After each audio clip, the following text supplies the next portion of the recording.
You're being ridiculous, Mia. Eric needs this more than you do, my mom said, waving the deed in my face during what was supposed to be a joyful housewarming party. He has a family to support. What do you have? Just yourself. The words hit me like a slap across the face.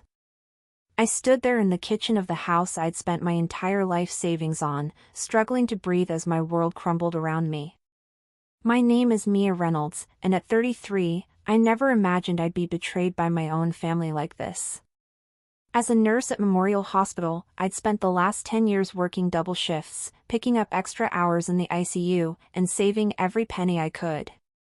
When my parents faced foreclosure on their old house, I stepped in with my life savings, $175,000, to help them buy a new place. The agreement was crystal clear: the house would be in my name since I provided the down payment. But apparently, agreements don't mean much to my family. My stepbrother Eric, my mom's golden child from her second marriage, stood there with his usual smug grin. He'd never contributed a dime to our parents' well-being, always too busy finding himself while jumping from one failed business venture to another. But now, at 38, he suddenly had a wife and a baby on the way, which apparently made him more deserving of my investment. "We've already filed the paperwork," my stepdad George chimed in, not even looking me in the eye. "The house is in Eric's name now. You should be happy. You're helping your brother start his family." The casual way he dismissed my sacrifice made my blood boil. The beautiful, colonial-style house I'd fallen in love with, the one I'd imagined as a gathering place for family holidays and celebrations, was being handed over to someone who hadn't earned it. Looking around the room at the faces of extended family and friends who'd come to celebrate, I could see the awkward glances and whispered conversations. My Aunt Sarah, who'd always been more of a mother to me than my own mom, stood in the corner shaking her head in disbelief. My best friend Rachel, who'd watched me work myself to exhaustion to save that money, gripped her glass so tight I thought it might shatter. "This isn't right," I managed to say, my voice trembling with a mix of anger and hurt. "That money was everything I had. We had an agreement." "Oh, stop being so dramatic," my mom sighed, rolling her eyes. "You're a nurse. You'll save it up again. Eric needs a stable home for his baby. It's not like you have anyone to provide for." That's when something inside me snapped. Years of being the responsible one, the reliable one, the one who always sacrificed for others, came crashing down. As I looked at their entitled faces, I knew this wouldn't end here. They had no idea what I was capable of when pushed too far. Growing up, I always knew I was different from Eric in my parents' eyes. After my dad passed away when I was 6, my mom remarried George within a year. Eric came into our lives like a whirlwind, immediately becoming the center of their universe. While I spent my weekends studying and working part-time at the local pharmacy to save for college, Eric was showered with new cars, expensive clothes, and endless second chances. I put myself through nursing school, working nights as a CNA and taking out student loans that I'm still paying off. Every time Eric's business ventures failed, the car wash, the supplement company, the cryptocurrency investment opportunity, my parents would drain their savings to bail him out. I watched them refinance their house 3 times to cover his mistakes, saying nothing even as I saw their retirement slipping away. When they called me 6 months ago, desperate and in tears because they were about to lose their house, I didn't hesitate. I had been saving for my own place, dreaming of a small cottage with a garden where I could finally put down roots. Instead, I offered them my savings, thinking it would finally prove my worth to them. We spent weeks looking at houses together, and I fell in love with the Colonial on Maple Street. The realtor worked with us to make it happen, and I signed all the preliminary paperwork as the owner. "You're such a blessing, honey," my mom had said back then, hugging me tight. "We'll make this work as a family." I believed her. I wanted so badly to believe her that I ignored the warning signs, the whispered phone calls with Eric, the meetings with their lawyer that I wasn't invited to, the way they delayed the final paperwork. Rachel had tried to warn me. "Mia, get everything in writing," she'd said over coffee one morning. "I don't trust them to do right by you." But I defended them, convinced that even if they favored Eric, they wouldn't steal from me. After all, what kind of parents would do that to their own daughter? The day before the housewarming party, I'd gone to Target and spent hours picking out new decorations for what I thought would be my investment property.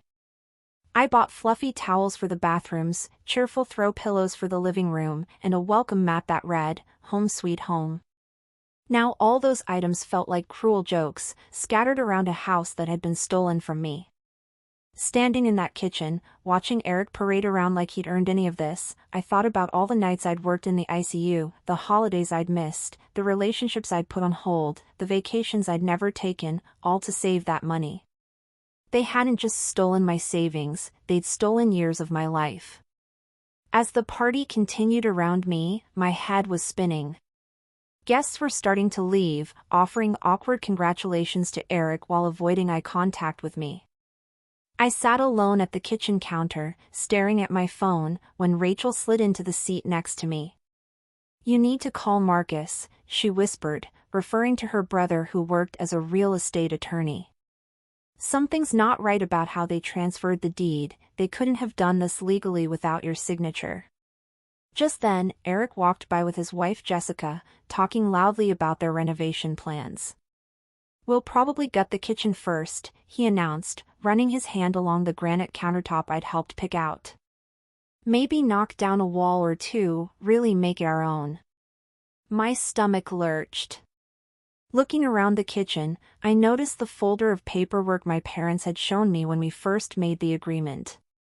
It was still sitting on top of the refrigerator where Mom always kept important documents. While everyone was distracted by Eric's grand plans, I quietly grabbed it and slipped it into my bag. "I need some air," I told Rachel, heading for the back porch. Once outside, I pulled out the papers with trembling hands. There it was, the original agreement I'd signed, stating clearly that the house would be in my name in exchange for the down payment. Then I found something else. A letter from their lawyer dated just 2 weeks ago, warning them that transferring the deed without my consent could be considered fraud. My phone buzzed with a text from my mom. "Stop sulking outside, come back in and be happy for your brother." That was the moment I knew what I had to do. This wasn't just about the money anymore. This was about standing up for myself after years of being pushed aside. With shaking hands, I texted Marcus. "Are you free tomorrow? I need legal help." His response came quickly. "Rachel told me what happened. Come to my office at 9 a.m. Bring all the paperwork you have." Walking back inside, I found my mom and George huddled with Eric in the living room, probably making more plans for my house. They looked up as I entered, their faces a mix of annoyance and dismissal. Finally decided to stop being dramatic, my mom asked, raising an eyebrow. I managed a small smile, surprising them. "Actually, I want to thank you," I said calmly. "You've helped me see things very clearly." They exchanged confused looks, clearly expecting more tears or pleading. But I was done pleading, done being the reliable daughter who always came through while getting nothing in return. As I grabbed my purse to leave, I heard Eric laugh and say, "See, she's fine, she'll get over it." I turned back one last time. "No, Eric, I won't get over it. But you'll wish I had." The next morning, I sat in Marcus' office clutching a coffee cup to steady my nerves. He reviewed the documents spread across his desk, occasionally making notes and shaking his head. After what felt like hours, he looked up at me with a slight smile. "Mia, they really messed up here," he said, holding up the lawyer's warning letter. "The deed transfer isn't just questionable, it's fraudulent. You provided the down payment, signed the initial paperwork, and there's clear documentation of the agreement. They can't legally give away a house that was meant to be yours." "But they already did," I replied, my voice cracking. The deed is in Eric's name. A fraudulent transfer can be reversed, Marcus explained, reaching for his phone. And I've got a friend at the DA's office who would be very interested in this case. What they did could actually result in criminal charges. My heart raced at his words. Criminal charges? I don't want my parents to go to jail. Even after everything, the thought of them in legal trouble made me hesitate. Listen to me, Marcus said firmly. They stole $175,000 from you. That's grand theft. They committed fraud. And from these bank statements, it looks like they might have forged your signature on some documents. They're counting on you being too nice to fight back. He was right. My whole life, they'd counted on me being the understanding one. The one who would sacrifice without complaint. While we talked, my phone kept buzzing with texts from my mom, alternating between guilt trips and demands that I stop being childish. What do you want to do? Marcus asked, watching me carefully. I took a deep breath. I want my house back. And I want them to understand they can't treat me like this anymore. Marcus nodded and started typing on his computer. I'm filing an emergency injunction to prevent them from making any changes to the property. Then we'll proceed with legal action to void the transfer. They'll be served with papers by tomorrow. As I left his office, I felt lighter somehow. For the first time since the housewarming party, I wasn't crying or shaking. Instead, I felt a strange sense of calm. I drove to work for my evening shift in the ICU, and halfway through, my phone exploded with notifications. Eric had called 7 times. My mom had called 12 times. There were dozens of text messages, ranging from angry to panicked. The last one from Eric made me smile. What the hell did you do? I silenced my phone and focused on my patients. Let them panic for a while. Let them feel a fraction of the anxiety they'd caused me. Tomorrow, they'd learn exactly what happens when you push the nice daughter too far. The next morning, chaos erupted. I was getting ready for my shift when Rachel called to tell me my mom and Eric were making a scene outside my apartment. Sure enough, when I looked out my window, there they were, Eric pacing back and forth while my mom banged on the building's front door. You have to stop this, my mom shouted when I finally went downstairs. This will tear our family apart. That's rich, I replied, surprisingly calm. You didn't worry about tearing the family apart when you stole my life savings. Eric stepped forward, his face red with anger. You're being ridiculous. I have a baby on the way. What were you going to do with that house anyway? Live there alone with your cats? Actually, I said, pulling out my phone, I have the proof of our original agreement right here. Want to see the letter from your lawyer warning you this was illegal? Or should we talk about the documents where someone forged my signature? The color drained from their faces. My mom grabbed my arm, her voice dropping to a whisper. Honey, we can work this out as a family. There's no need for lawyers. I gently removed her hand. We stopped being a family the moment you decided my life savings meant nothing to you. The DA's office has copies of everything now, so unless you want this to get worse, I suggest you talk to your lawyer about reversing the deed transfer. You'd send your own mother to jail? She gasped, tears welling up in her eyes. The same tears that had worked on me so many times before. No, Mom, you might send yourself to jail. I'm just standing up for myself. Eric started to say something, but his phone rang. It was his wife, Jessica. I could hear her panicked voice through the speaker as she told him the police were at their house, their actual house, with questions about the deed transfer. They left quickly after that, hurrying to deal with the unfolding disaster. Rachel, who had been watching from her car to make sure I was safe, came over and hugged me.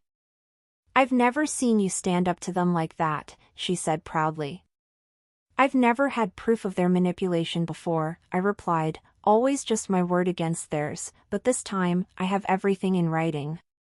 Later that day, Marcus called to tell me Eric and my parents' lawyer had reached out. They wanted to settle. Not only would they transfer the house back to me, but they'd also pay my legal fees and additional damages. The threat of criminal charges had finally made them realize I wasn't backing down. Should we take the deal? Marcus asked. Yes, I said firmly. But I want them to sign something else too, a statement admitting exactly what they did. They don't get to pretend this never happened. 2 weeks later, I sat in Marcus' office as my parents and Eric signed the papers. The deed was being transferred back to me, along with a settlement that included my legal fees and an additional $50,000 in damages. But more importantly, they were signing a notarized statement acknowledging their attempt to defraud me. My mom couldn't stop crying, dabbing at her eyes with a tissue while George stared at the floor. Eric looked like he'd aged 10 years, the smug grin replaced by a clenched jaw. His wife Jessica had left him after discovering he'd been hiding their own financial troubles. Apparently the house theft was just the tip of the iceberg. I need all parties to sign here, the notary said, pointing to the final page. One by one, they signed. When it was my turn, my hand didn't shake at all. I hope you're happy, Eric muttered as he stood up. You've ruined everything. No, I replied calmly. You ruined everything when you decided to steal from me, I just made it right. They filed out of the office, my mom trying one last time to catch my eye. I turned away. The time for guilt trips and manipulation was over. Marcus handed me the new deed with a smile. Congratulations, the house is officially yours. But I had one more surprise for them. Actually, I said, pulling out another set of papers, I'd like to sell it. My family had already spread the word about their misunderstanding with the house, trying to save face with relatives and friends. They didn't know I'd received an offer from a developer who wanted to turn the property into apartments. The offer was well above market value. They'll be furious when they find out, Rachel said later as we celebrated at our favorite coffee shop. They thought you'd let them stay there. That's exactly why I'm selling, I replied. They need to understand they have no power over me anymore. The next day, I signed the papers to sell the house. The developer was thrilled, my real estate agent was thrilled, and I was finally free. The profit from the sale, combined with the settlement money, meant I could buy my dream cottage with a garden and still have savings left over. As I drove away from the closing, my phone buzzed with a voicemail from my mom. She was crying, saying she'd heard about the sale, begging me to call her back. I deleted it without listening to the end. Some might call it cruel, but I call it boundaries. For the first time in my life, I wasn't going to set myself on fire to keep them warm, let them figure out their own lives. I had a cottage to furnish and a garden to plant. The weeks after selling the house were transformative. I found a charming cottage just outside the city, with a wraparound porch and enough yard space for the garden I'd always dreamed of. Rachel helped me move in, and together we painted the walls in soft, peaceful colors, nothing like the bold schemes my mom had always insisted were proper for a family home. My phone still lit up regularly with messages from family members. Some were angry, calling me selfish for selling the house without giving my parents a chance to figure something out. Others tried guilt trips, telling me my mom cried herself to sleep at night. My Aunt Sarah was the only one who stood by me, telling the others they should be ashamed for what they'd done. I ran into your mom at the grocery store, Sarah told me over Sunday brunch. She was telling everyone who would listen about how ungrateful you are, but most people know the truth now. That statement you made them sign has made the rounds. I smiled, thinking about how the narrative had shifted. No longer was I the difficult daughter who wouldn't help her brother. Now I was the hardworking nurse whose family had tried to steal her savings. My mom's attempts to play victim weren't working anymore. Eric and Jessica officially separated, and he moved back in with our parents. I heard through the grapevine that he was working as a sales clerk at an electronics store, his first real job in years. Sometimes I drove past their rental house on my way to work, a modest place, nothing like the home they'd tried to steal from me. It didn't bring me joy to see them struggling, but I felt a sense of justice. At work, things were looking up too. Once I stopped letting my family drain my energy and resources, I was able to focus on my career. I applied for and got a promotion to charge nurse, which came with better hours and a significant pay raise. My colleagues noticed the change in me. I smiled more, stood up for myself in meetings, and no longer accepted all the holiday shifts just because others had real families to spend time with. One evening, as I sat on my porch watching the sunset and planning my garden, my mom's number flashed on my phone. Instead of the usual anxiety, I felt nothing but calm as I declined the call. Later, I listened to her voicemail. She was asking if I would help Eric with rent money, since things were so hard for him right now. I deleted the message and went back to my gardening catalog. I'd ordered seeds for tomatoes, cucumbers, and my favorite, violets. The flower beds were already prepared, the soil rich and waiting for new life.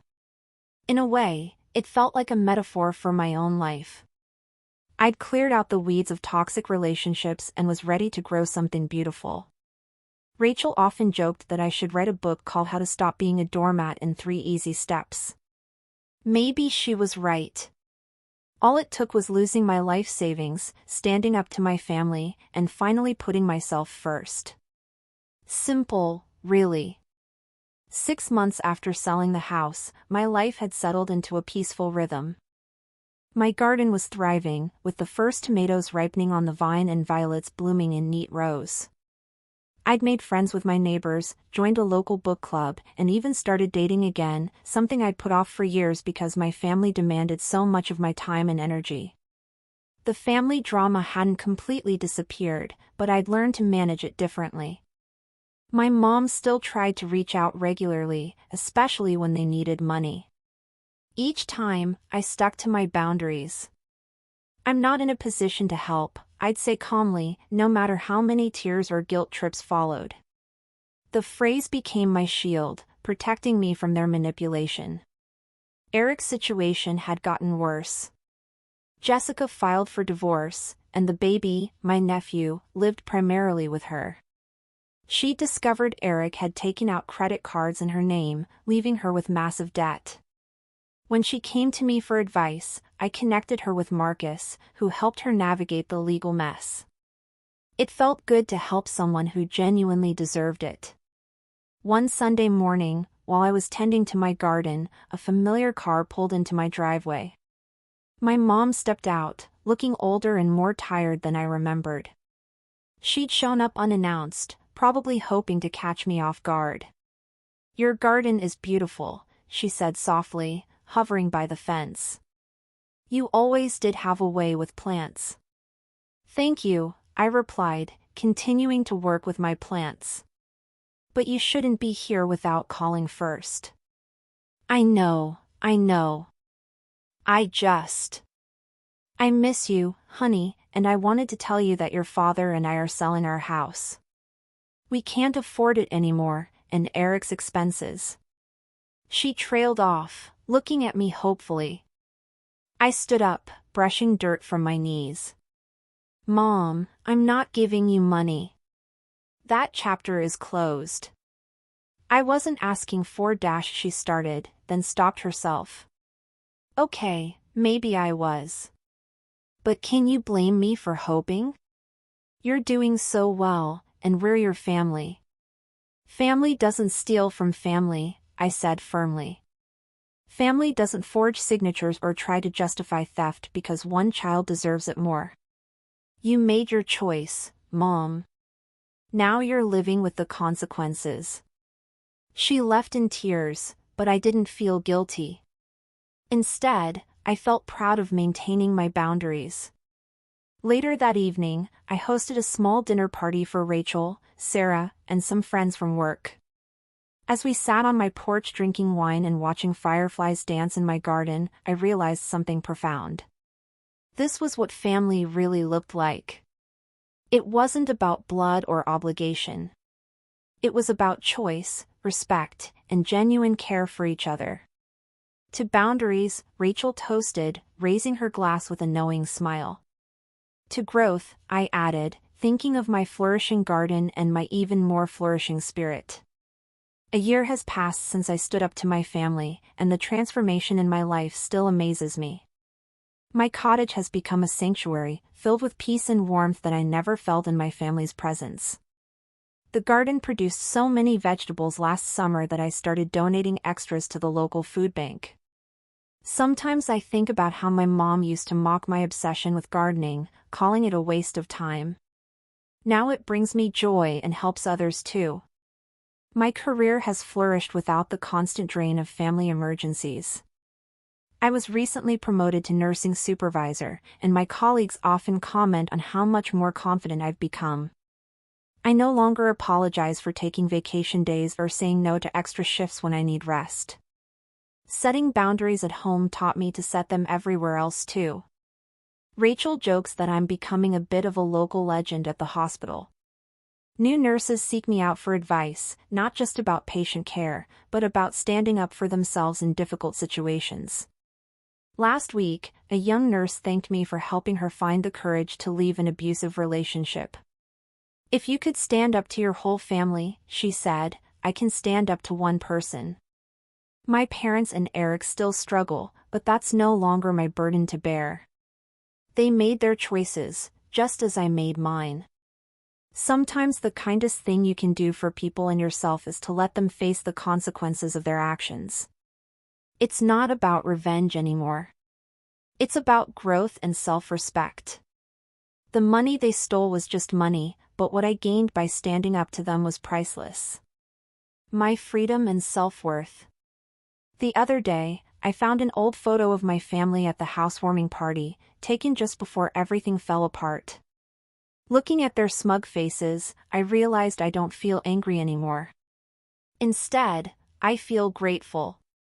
Their betrayal pushed me to become someone stronger, someone who values herself enough to walk away from toxic relationships, even when they're wrapped in the package of family. My garden is starting to bloom again this spring. Sarah visits often, bringing her grandchildren who love helping me plant new flowers. Rachel and I have our weekly coffee dates where we laugh about how far I've come from the person who used to answer every demanding phone call from my family. Even Jessica brings my nephew over sometimes. She says the garden has a healing effect on her too. Life isn't perfect, but it's authentically mine now. I've learned that sometimes the best revenge isn't about getting even. It's about getting better. Every flower that blooms in my garden, every peaceful evening on my porch, every boundary I maintain is a reminder that I chose myself, and I'd do it all again in a heartbeat. You.